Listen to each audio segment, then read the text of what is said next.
noite a todos.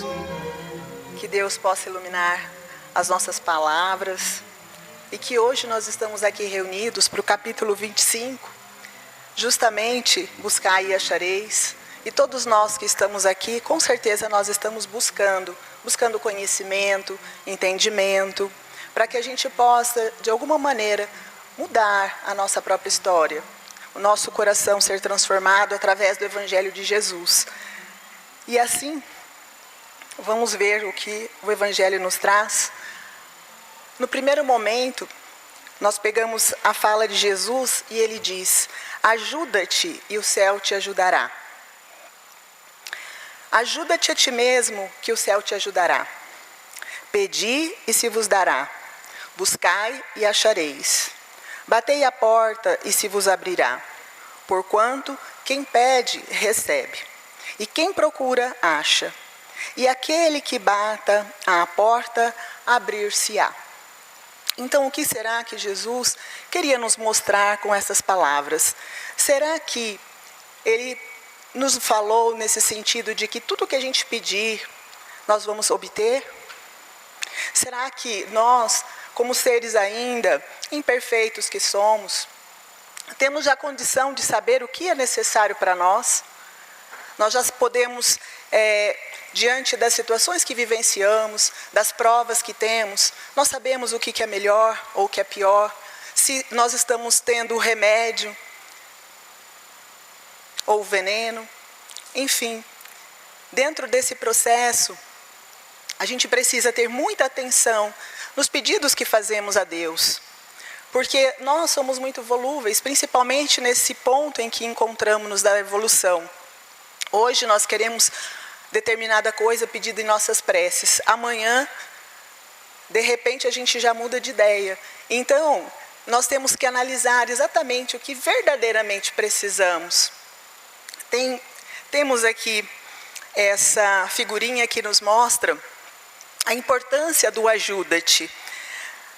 Está ali o Chico Bento, né, dizendo: ah, Pai do céu, faz eu tirar nota boa na prova de manhã. E aí coloca ali para ele, né? Então estuda, ou seja, faça a sua parte. Não espere que tudo caia do céu. É necessário que a gente não fique na inércia, porque seria muito fácil se nós pedíssemos para ter uma nota boa numa prova, se a gente não estudar, será que a gente vai ter? Se aquele conhecimento viesse de graça, do alto, sem necessidade do esforço que precisamos quando estudamos, para desenvolver nossa inteligência, será que a gente iria evoluir e vencer? Então, os espíritos, eles não nos isentam do trabalho, Deus não nos isenta do trabalho. E se Deus isentasse o ser humano do trabalho, o que ia acontecer? Na parte física, os nossos membros se atrofiariam, o nosso corpo físico ficaria atrofiado, não se desenvolveria.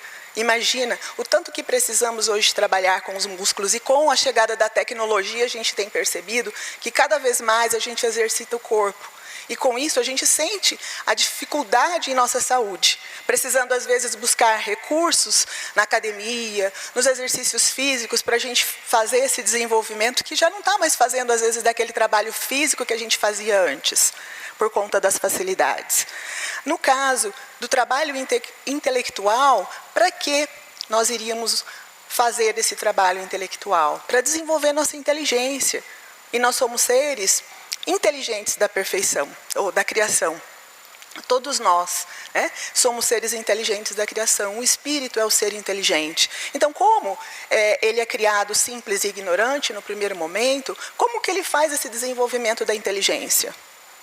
Através do trabalho, das situações que vão ocorrer na nossa vida. E quando a gente fala do trabalho aqui, nesse sentido espiritual, não é só do trabalho físico que nós estamos falando, nós estamos falando do trabalho também desse esforço de pensarmos, de sentirmos, de vivenciarmos. É muito além só desse trabalho físico. E usar a inteligência para isso, claro, e normalmente isso acontece com tentativa e erro, onde nós vamos tentando, errando e acertando. Tentando, errando e acertando. Até que um momento a gente consegue superar aquelas lições, aprender aquilo que é necessário. Então Deus e os espíritos não vão isentar os homens do trabalho das pesquisas, das descobertas, das invenções. Tudo isso é obra nossa, nós precisamos realizar. Porque se Ele nos desse tudo, o que seria de nós? Nós ficaríamos estacionados e primitivos da maneira como fomos criados. E a lei do progresso é uma lei divina, nos mostra a necessidade de estarmos justamente buscando, através do trabalho, progredirmos e evoluirmos constantemente. Então, se nós parássemos, provavelmente estacionaríamos na caminhada e o mundo não se transformaria. Hoje, todas as tecnologias, todas as coisas que nós alcançamos, foi justamente devido às grandes criaturas que estão aí, trabalhando, estudando, aprendendo, se superando cada vez mais, para trazer cada vez mais também à humanidade as facilidades, a comodidade, tudo aquilo que a gente precisa. É claro que nesse trabalho, muitas vezes a gente excede o limite do necessário. Mas aí vem a necessidade de melhorarmos também em espírito, para que a gente consiga perceber o equilíbrio entre essa situação, entre o que é a temperança, aquilo que é necessário e aquilo que é supérfluo para o homem. Então, muitas vezes a gente corre atrás do supérfluo, que é natural. Mas Kardec, quando ele nos deixa a doutrina, uma das frases muito famosas, que ele deixa para nós é: espírita, amai-vos. Como um mandamento, espíritas, instruí-vos. Olha a necessidade do estudo, da necessidade dessa busca de compreensão. Então, o estudo vai trazendo para nós luzes de conhecimento. Vai nos melhorando pouco a pouco, vai nos abrindo novos horizontes, nós vamos enxergando melhor o caminho a seguir. É melhor a gente ter as luzes do conhecimento, porque é melhor a gente caminhar à luz do que no escuro. Porque se a gente estivesse aqui e se apagasse a luz, como seria difícil caminhar sem enxergar? Então, as luzes do conhecimento, ele clareia o nosso entendimento, e é pouco a pouco. Nem sempre, quando nós começamos a estudar, a gente já sabe tudo. E principalmente na doutrina, a gente percebe a importância do estudo, porque quanto mais nós estudamos, mais nós aprendemos, mais ampliamos, inclusive, a nossa percepção da vida espiritual. Porque no início, quando a gente faz uma leitura do Evangelho, não sei se acontece com vocês, mas acontece muito comigo. Eu leio uma vez, aí como nós temos o hábito sempre de fazer o nosso evangelho no lar, e muitas vezes as lições se repetem. E aí você vai ler novamente aquela mesma página. O que acontece? Você pode ver por outro ângulo, por outro ponto de vista, e cada vez mais profundo. E é por isso que a doutrina é tão rica, a mensagem de Jesus é tão rica. Porque quando ele veio, mais de 2000 anos atrás, nós entendíamos de um jeito os seus ensinamentos. Hoje, olha a profundidade dos ensinamentos de Jesus, já não mais na letra que mata. Então, nós estamos mudando o nosso amadurecimento. Então, nós estamos amadurecendo em espírito, e isso está fazendo diferença nessa percepção da vida, principalmente da vida espiritual. Se nós ainda não despertamos para a vida do espírito, fica muito mais difícil. Mas com esse despertar do espírito, a mudança é muito grande. Por mais que a gente ainda erre, que a gente ainda caia, ainda tome decisões infelizes, já começamos a perceber o erro. Já conseguimos perceber que precisamos consertar, reparar esses erros. E isso muda tudo, toda a nossa trajetória. Os espíritos não vêm, então, isentar o homem da lei do trabalho. Vêm unicamente mostrar a meta que lhe cumpre atingir e o caminho que a ela conduz. Anda e chegarás. Então, muitas vezes nós chegamos na casa espírita e queremos, às vezes porque a gente vem pela primeira vez, não sabemos como funciona, não conhecemos a doutrina, chegamos aqui ainda sem esse conhecimento tão importante, e vamos olhando tudo, e muitas vezes lá fora, as pessoas sempre pensam que os espíritos são obrigados a nos dar as coisas. Porque há muitos anos, há muito tempo, isso acontece. Os espíritos são como escravos, são tratados como escravos. das criaturas. Como assim? É que muita gente ainda pensa que os espíritos estão aqui para falar para a gente para onde que a gente tem que ir, o que a gente tem que fazer, se eu tenho que viajar, se eu tenho que ficar. Foi isso que lá atrás, já lá na época de Moisés, fez com que ele proibisse essa consulta aos espíritos. Olha como isso é muito antigo. A criatura sempre quer a lei do menor esforço. Quer sempre que alguém faça alguma coisa por nós. Não está disposta ainda a fazer a sua parte. Então, quando a gente chega aqui na doutrina e a gente começa a estudar e entender que somos nós que fazemos a nossa história, que somos nós que decidimos o nosso destino, que as nossas decisões é que vão nos levar por vários caminhos, dependendo daqueles que a gente escolher, muda tudo, desmistifica essa ideia de que os espíritos têm que fazer tudo para nós, num passe de mágica, que a gente tem que ficar dependente deles e que eles têm que falar tudo para nós ou fazer tudo por nós. Tem que nos curar para quê?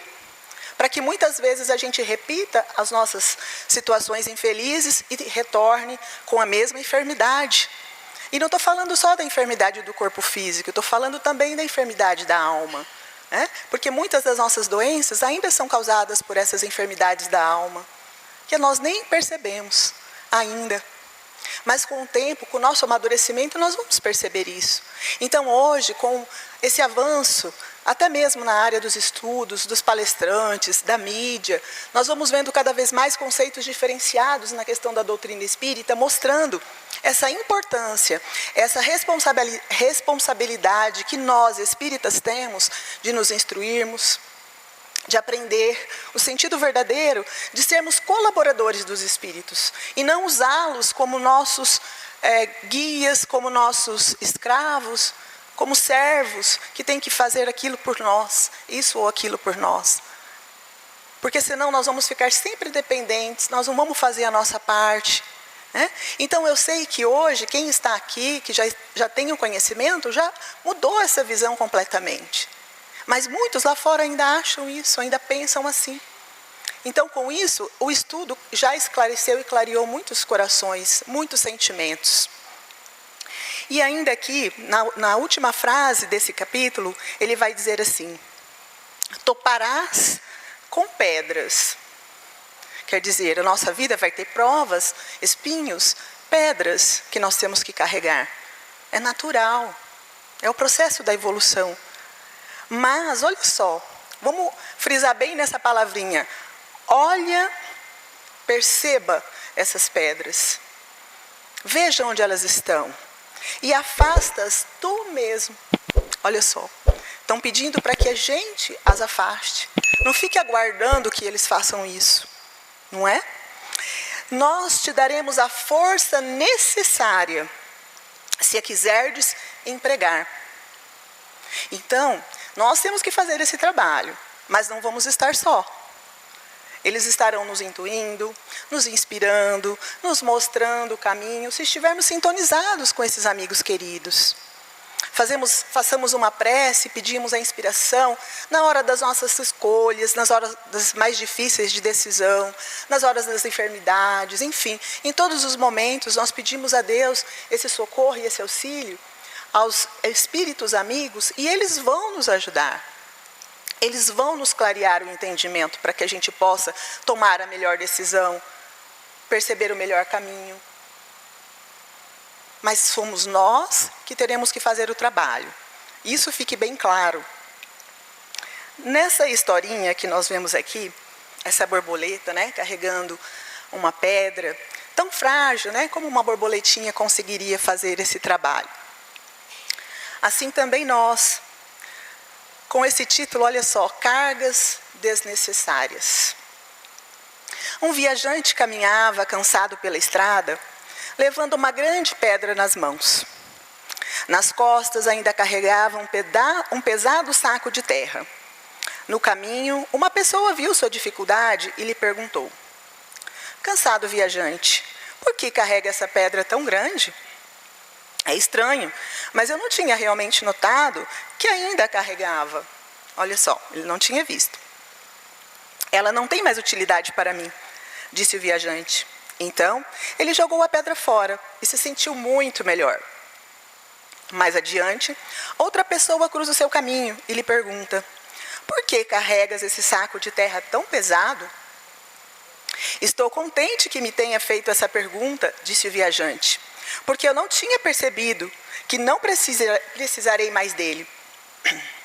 Desfez-se do saco de terra e percebeu que tornou-se um homem mais livre e passou a caminhar mais tranquilo e feliz. Qual era, na verdade, o problema dele? A pedra? O saco de terra? Não. Era o apego e a falta de consciência da existência desses pesos. Uma vez que as viu como cargas desnecessárias, livrou-se delas e já não se sentia mais tão cansado. Esta breve e conhecida história nos traz um precioso ensinamento. Abandone tudo aquilo que não condiz com seu caráter, sentido de vida, objetivos e metas. Tudo que não agrega, que te distrai e te afasta da direção que decidiu dar à sua vida, deve ser abandonado em favor dessa causa maior. Muitas pessoas não chegam onde desejam porque ficam prisioneiras do apego a hábitos, circunstâncias e outras questões. O apego é uma âncora que mantém você preso onde está agora. Então, olha só, o quanto nós carregamos pesos desnecessários, cargas muitas vezes pesadíssimas, sem perceber. E precisa às vezes alguém nos mostrar essas cargas. Porque nos falta às vezes o conhecimento até de nós mesmos, esse autoconhecimento. Mas esse alguém que está ali, olha, perceba uma coisa muito importante, quanto mais a gente aprofunda na história, mais interessante ela fica. Porque esse viajante, olha como o próprio nome diz, ele estava a caminho, ele não estava parado, estava? Ele estava sentado com aquele peso todo, cansado e falando, reclamando? Não, ele só não estava percebendo o que estava acontecendo. Ele estava se sentindo cansado, porém não sabia o porquê. O que muitas vezes acontece conosco. Quando estamos carregando pesos que não agregam nada na nossa vida, situações infelizes que não nos ajudam, pelo contrário, nos atrasam mais, e que poderíamos estar muito mais leves se estivéssemos percebendo esses pesos. E muitas vezes, aquele que mostra para a gente o peso, quem seria essa criatura? Aqueles amigos, porque quando nós oramos, muitas vezes, nós vamos sendo intuídos para perceber esses pesos, essas cargas. Se não por amigos materiais, encarnados, mas também pelos espirituais, pelos desencarnados. Porque se estivermos em sintonia com eles, muitas vezes nós vamos ser amparados para tomar essas decisões melhores, para perceber aonde estamos errando, onde estamos dando mais importância. Porque ele ainda fala aqui, aquilo que te distrai. O que nos distrai nessa caminhada? O que tem distraído cada um de nós? O que a gente tem feito, de fato, para mudar aquilo que nós precisamos? Principalmente agora vamos analisar do ponto de vista espiritual. Como espíritos, aonde nós queremos chegar? O que nós queremos realmente fazer e o que nós devemos fazer? Porque se somos seres em evolução, nós estamos aqui na Terra para quê? Para ficar preso à matéria? Distraídos com as ilusões que ela nos oferece? Ou nós estamos aqui para trabalhar o espírito? Para melhorar cada vez mais? Para trabalhar as nossas imperfeições? Buscando as virtudes? Buscando perceber aonde está o trabalho a realizar dentro do nosso coração. Qual é a tarefa que cada um de nós tem? Dentro daquilo aonde nós estamos situados. Então, tudo isso, muitas vezes, quando nós nos distraímos, pode parecer esses pesos desnecessários, essa carga desnecessária. Não só parece como é. E nós muitas vezes não vemos. Mas quanto mais a nossa visão se dilata, com certeza nós vamos conseguindo nos alijar de tudo isso que não faz bem e que só nos atrapalha e atrasa. Então, um apego, ele é muitas vezes nem percebido por nós. No Evangelho nós temos várias situações em que fala do desprendimento, e não é só dos bens materiais, e até mesmo às vezes das pessoas. Quantas vezes a gente se apega demasiadamente a situações infelizes na caminhada sem perceber, no ciúme, na inveja, né? Muitas vezes nós estamos admirando uma pessoa, invejando ela, mas não estamos dispostos a fazer o que ela fez para chegar até ali. Então são pesos desnecessários que nós temos, né? O ciúme, quantas vezes a gente se perde também nesse sentimento, por não percebermos que ninguém, né, é nosso. Ninguém é de ninguém, nós não temos posse sobre o outro, mas estamos juntos a caminho para aprendermos uns com os outros. Então é muita coisa que realmente, né, se estivéssemos aqui distendendo esse assunto, a gente ficaria aqui a noite inteira, não poderíamos nem ir embora, seria um seminário e olha lá, a gente ficaria dias, horas, noites seguidas para isso. Então é importante que a gente analise, né?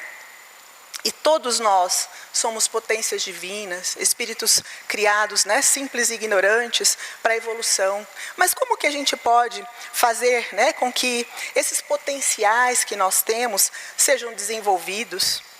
Será que é possível? Nós podemos fazer isto? Sim, né? Porque se nós fomos criados simples e ignorantes, com um propósito de evolução sempre. E aí, é aqui na matéria que a gente vai fazer esse trabalho.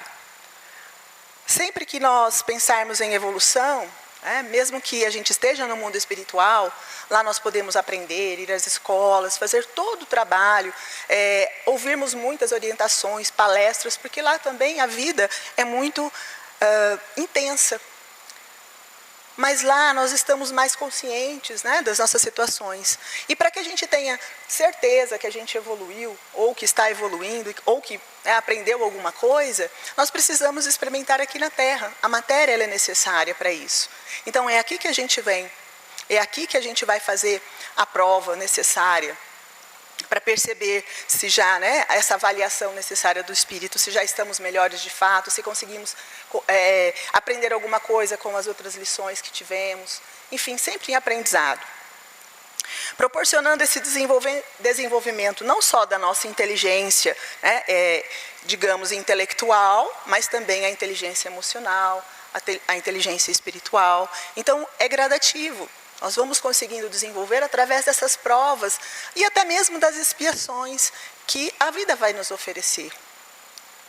Sempre fazendo a nossa parte, como nós falamos, sem esperar que outros façam por nós, porque senão não vai ter aprendizado. E o mérito precisa ser nosso, nós temos que ter o mérito dessas conquistas que estamos realizando. À medida que progredimos intelectualmente, olha, vamos gradualmente em busca de novos horizontes. É natural que no início o homem procure mais se preocupar, como está lá no Evangelho, com a nossa parte de satisfação pessoal, com a nossa parte, né, de moradia, né, de tudo aquilo que facilita a nossa caminhada aqui, né, na parte material. Mas depois isso vai ficando, parece que vai ficando um vazio na nossa alma e a gente vai querendo mais, querendo mais. E muitas vezes a gente não conseguiu perceber que nós estamos buscando justamente preencher esse vazio do coração. Quando nós nos perdemos muito na matéria, a criatura começa a ter esse buraco, né, dentro de si. E para preencher isso, ela começa a buscar alguma coisa. E é nessa busca que ela vai encontrando, né, o seu eu verdadeiro, o seu ser espiritual. Vai percebendo que ela não é esse corpo de carne, mas sim um ser inteligente da criação. E é nisso que começa, né, o seu despertar. E nós vamos passando de fases. Cada oportunidade que temos aqui na Terra é uma experiência nova, é uma fase nova, né? A gente renova conhecimento. Então, seria impossível a gente fazer esse trabalho numa só existência. A lógica nos fala que se todos os espíritos fossem criados no momento lá, né, que nascesse, o que seria? E ele não tivesse uma nova existência, se ele fosse, né, uma existência única, como seria a humanidade hoje? Será que ela teria progredido? Se Deus não dá privilégio a nenhum dos seus filhos, não cria um mais inteligente que o outro. Então a reencarnação é o que nos explica, que vem trazer a lógica para a gente compreender a lei de progresso e de evolução. Sem a reencarnação, nós não teríamos condições de evoluir. Seria muito pouco tempo para a gente aprender alguma coisa. É só a gente pegar lá a fase inicial da humanidade, lá na primitividade, no homem das cavernas, e perceber que se naquela única existência daquele espírito, ele não conseguiu evoluir o suficiente. Ele precisou voltar muitas vezes. E ele somos nós hoje. Como a somatória das nossas experiências. Assim se dá esse progresso da humanidade. Olha, com a sobrevivência da alma, o espírito conserva armazenados em si os conhecimentos já adquiridos, que são aprimorados através das novas reencarnações. Então, é essa somatória de experiências que faz com que, ao invés da gente ter que começar tudo de novo, nós partimos do ponto que nós já conquistamos, né? Sempre da onde paramos. A próxima encarnação, ela já vem, né, com todo esse armazenamento de entendimento que temos, de inteligência que conquistamos. Isso é o nosso verdadeiro patrimônio, a nossa verdadeira propriedade, como diz lá no Evangelho. A verdadeira propriedade, né, não é os bens materiais, mas os bens espirituais que nós conquistamos. Isso realmente é o patrimônio espiritual. E não perdemos jamais, em nenhum momento nós perdemos esses conhecimentos, né? Esse cabedal que nós mesmos conquistamos. Ninguém pode nos tirar. E o homem que ajuda a si mesmo, ele descobre mais rapidamente o alvo a atingir e mais facilmente o caminho que a ele conduz. Essa é uma forma de compensação do seu esforço. Então, aquele que fica aguardando, esperando, ele perde tempo. Mas aquele que está sempre buscando, indo em busca, mesmo que ele erre, olha só, é importante a gente ver isso, né? Porque aquele que busca, ele tem mais possibilidade de errar, porque ele está tentando. Mesmo que ele erre, ele está à frente, porque ele está buscando. E ele tem recompensas através dessa busca, dessa luta que ele está empreendendo, do esforço que ele está fazendo. A recompensa virá.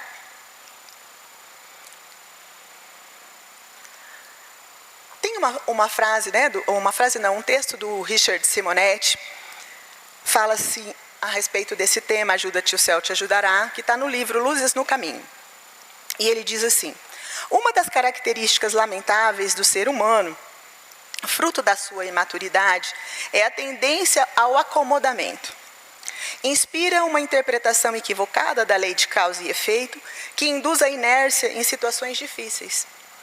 São encaradas como inexorável karma, puro engano, porque assim seria determinismo, né? Fatalidade. E não há. Nós não somos robôs, nem autômatos. Nós sim temos a lei de causa e efeito, mas a maioria das situações que nos ocorrem aqui, nessa encarnação, são causadas por nós mesmos através das escolhas que fazemos. Quantas vezes equivocamos nas nossas escolhas? Quantas vezes tomamos caminhos infelizes, né? Através justamente do quê? Daquilo que é mais precioso para nós, dessa liberdade que nós temos de fazer essas escolhas, do livre-arbítrio, né? Mas é interessante que sem o livre-arbítrio também, o que faríamos? Como seríamos? Seríamos esses robôs. Então, o livre-arbítrio é essa oportunidade que Deus dá, lógico que dependendo, né, da nossa evolução, é a liberdade que Ele dá para que a criatura faça esse trabalho de aperfeiçoamento, de aprimoramento do espírito. Então, o livre-arbítrio se desenvolve, olha só, à medida que o espírito adquire consciência de si mesmo. Nada o dirige senão sua vontade. O livre-arbítrio se desenvolve nos espíritos ao mesmo tempo que as ideias. Deus lhes diz, podeis todos aspirar à suprema felicidade, quando houverdes adquirido os conhecimentos que vos faltam e desempenhado a tarefa que vos imponho. Trabalhai, olha só essa palavrinha, pois, pelo vosso adiantamento, essa é a meta. Então, novamente o trabalho necessário para que a gente alcance a nossa meta de evolução, de melhoria. Alcançá-la-eis seguindo as leis que gravei na vossa consciência. Então, as leis divinas é tudo que a gente precisa. E ela está na nossa consciência. Então, nós já temos os recursos que precisamos. Em consequência do livre-arbítrio, uns tomam o caminho mais curto, que é o do bem, e outros o mais longo, que é do mal. E é claro que esse assunto de livre-arbítrio também é uma coisa muito extensa. Também ficaríamos aqui falando a respeito disso por muito tempo.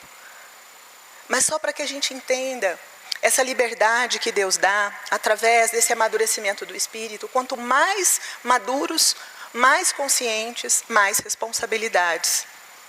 E é normalmente Ele que faz com que a gente escolha esse caminho do bem ou do mal. Com o conhecimento, a gente consegue parar mais, pensar mais, vigiar mais, orar e rogar o amparo desses amigos espirituais para que a gente consiga vencer a si mesmo. Porque o maior inimigo de nós não são os outros, somos nós mesmos. O outro só pode fazer aquilo que a gente deixa. Mas somos nós mesmos que muitas vezes ainda prejudicamos a nossa vida. Não precisamos nem de ajuda. Ainda nesse capítulo do Evangelho tem lá, né? Observai os pássaros do céu, falando da providência divina. Não acumuleis tesouros na terra, pois que são perecíveis. Acumulei-os no céu, onde são eternos. Não ligueis aos bens materiais mais importância do que aos espirituais, e sabeis sacrificar os primeiros aos segundos. A caridade e a fraternidade não se decretam em leis. Se uma e outra não estiverem no coração, o egoísmo aí sempre imperará. Cabe ao espiritismo fazê-la penetrar nele.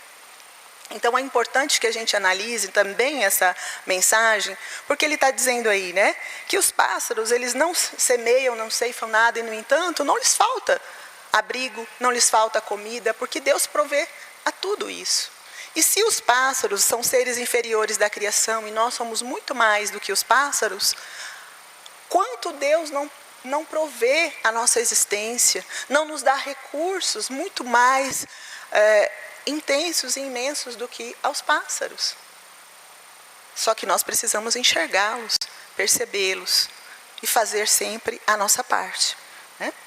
Ainda nesse capítulo fala sobre a importância de não vos afadigueis pela posse do ouro, que vem completar um pouquinho dessa questão dos bens, porque quando nós damos mais importância a determinado bem, que é o bem material, né, aquele apego que a gente viu lá no início, aquela questão da gente trocar muitas vezes a matéria pelo espírito, né, deixar o espírito em segundo plano. Então a gente precisa analisar muito, a gente precisa dos bens materiais, sim, mas não dar determinado valor, né, além daquilo que é necessário. Fazer a nossa parte também no que concerne a isso, né, ao trabalho com os bens, mas não esquecer que os verdadeiros bens que nos serão contados quando estivermos no mundo espiritual são os bens espirituais.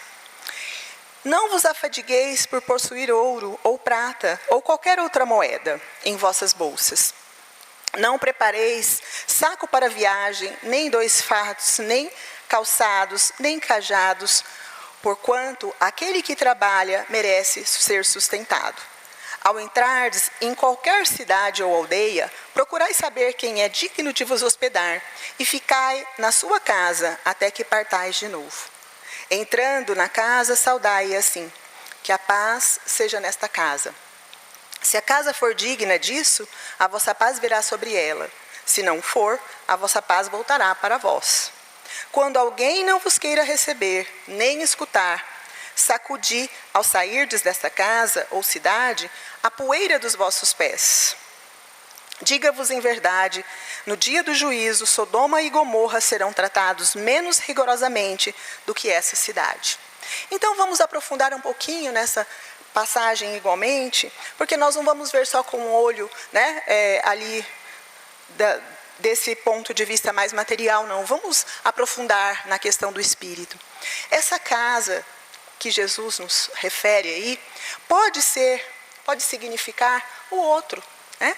O trabalho que nos é confiado, que nos foi confiado na existência, a missão como colaborador na obra divina. Deus nos confia o filho, né, o cônjuge, o pai e a mãe, os amigos, a profissão. Então, muitas vezes, essa é aquela casa que nos é confiada, né?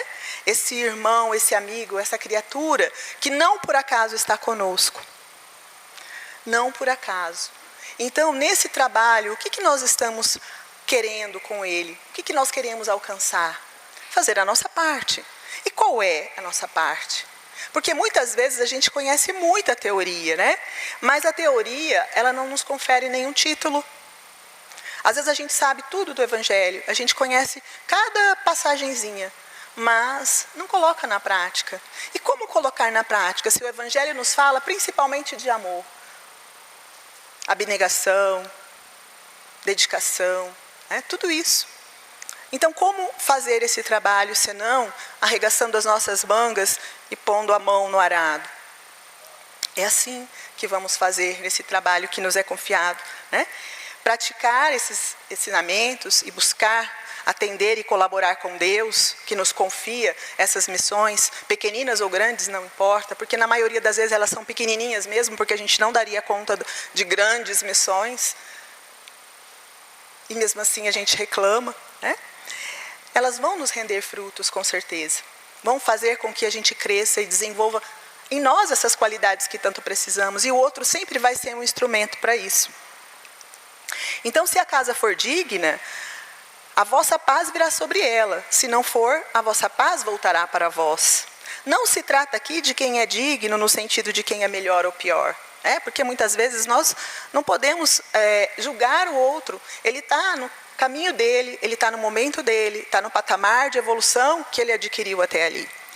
Mas sim, é analisar que no momento certo aquela criatura vai despertar. Cada um desperta no seu momento.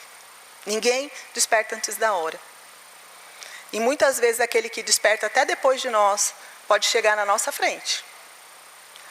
Então o Espírito Emmanuel, através da mediunidade do Chico, ele vai dizer assim, numa leitura que nós temos no livro dele, fala assim, olha, o pó das sandálias é a preocupação doentia de recebermos o incenso das considerações sociais, o reconhecimento.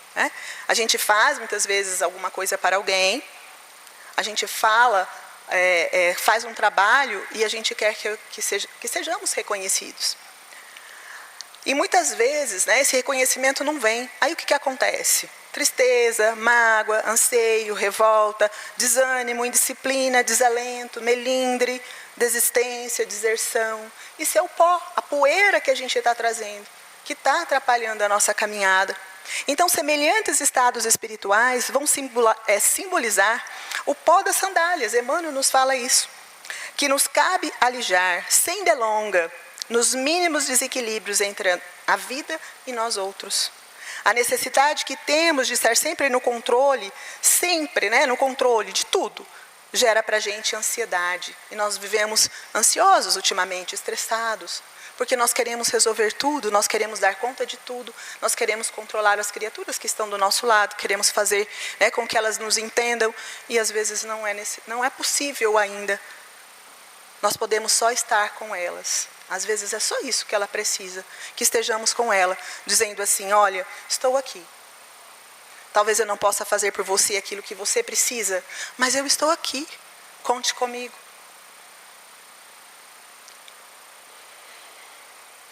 A sementeira e o semeador, é só isso que muitas vezes somos, olha, como Jesus, na lição da cruz, ele abraça a cruz e se entrega, não é isso que ele faz?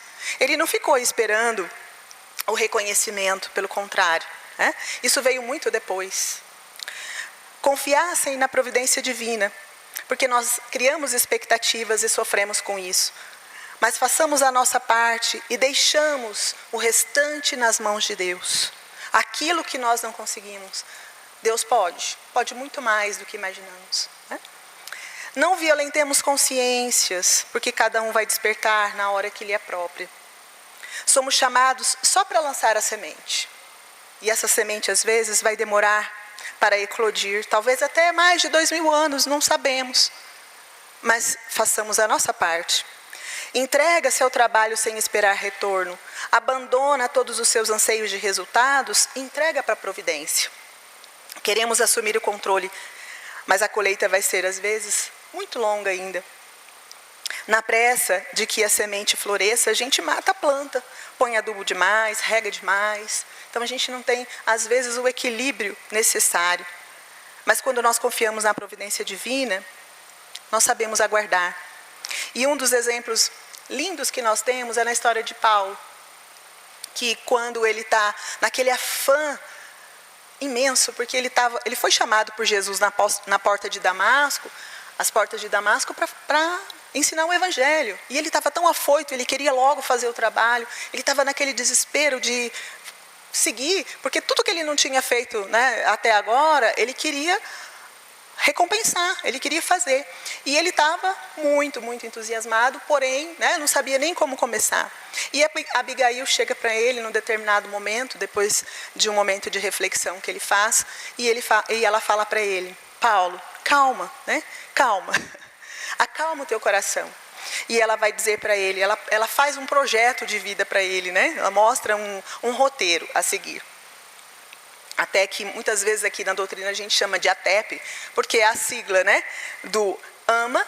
Ela mandou ele amar, mesmo que ele não fosse compreendido e o ódio dos inimigos chegasse até ele, para ele amar, né? Para ele trabalhar sem esperar essa recompensa, para ele esperar, porque tudo viria no momento certo, e para ele perdoar, para ele relevar aqueles que não entenderiam a missão dele e o trabalho dele. Não foi bem assim, né, gente? Está muito mais lindo lá no livro, depois vocês leiam. Deixo aqui como sugestão de leitura maravilhosa, Paulo e Estevão. Mas a importância era, né, fazer aquilo que estava na mão dele e confiar. Era isso que Jesus estava pedindo dele. Não era para ele violentar consciências, mas para ele saber esperar que o fruto chegaria no momento certo. Como chegou. Como todos os outros apóstolos também fizeram, trabalhando incessantemente. Como hoje, esse mesmo trabalho agora está em nossas mãos. Que possamos fazer a nossa parte, semeando também no coração daqueles que estão conosco essa sementinha divina do Evangelho, daquilo que acalenta tanto o nosso coração, deixa o nosso coração tão quentinho. Esses ensinamentos deixam o nosso coração quentinho, não deixa? Que a gente leve isso para outras criaturas também. Muito obrigada, meus irmãos. Fiquem na paz de Jesus.